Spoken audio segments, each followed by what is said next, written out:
Manifesting your dreams the right way. I'm sure you have heard of the saying, "A watched pot never boils." The same principle can be applied to this lesson we're trying to teach you here. The more you watch something, the more you monitor a result that you want to happen, the longer it feels like waiting for it to happen. You may be feeling confused right now, as the law of attraction teaches that the more you think about something you want, your goals, that you will pull them closer to you. You may be asking, how am I blocking these desires from coming to me by concentrating on making them happen when that's what the law of attraction says to do?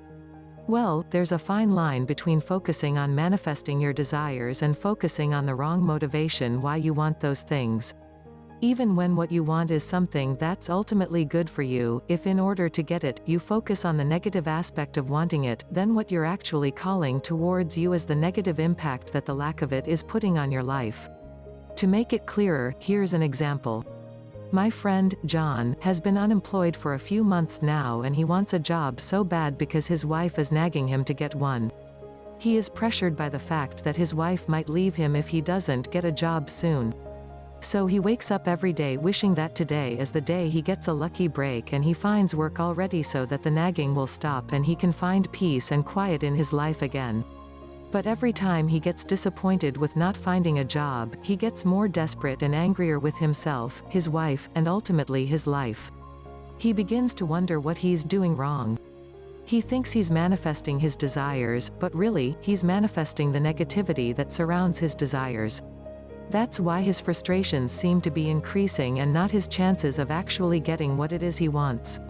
Although finding a job is a good thing, his motivation and what he's concentrating on is on the negative side. John is concentrating on why his life is bad and what's missing from it, as opposed to concentrating on the positive side of things. So I was talking to John about this and I began to explain this to him. I stressed the difference between using the law of attraction to manifest his desires and what he was actually doing. I advised him to work on a couple of things. First and foremost, he needed to shift his perspective and how he approached his goals. I told him he needed to first improve on how he saw his wife's nagging. Instead of getting frustrated and saying to himself, "I want the nagging to stop, that's why I need a job," he could begin thinking, "I want to be a better provider for my wife and make a better life for us." By shifting your thinking to a more positive light, you change the message you're sending out there and you'll begin to attract more positive vibes because of it. He talked to his wife about this and explained to her what he needed to do. She obliged and also made tweaks in how she dealt with the situation. After a few weeks, he landed a good job, with a good pay, and as a sweet bonus, they found out they were going to have a baby. How's that for a solid example on blessings pouring in when you use the law of attraction in the right way?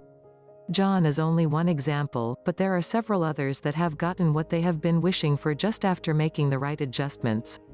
If you enjoyed this video, make sure to like, share, and subscribe.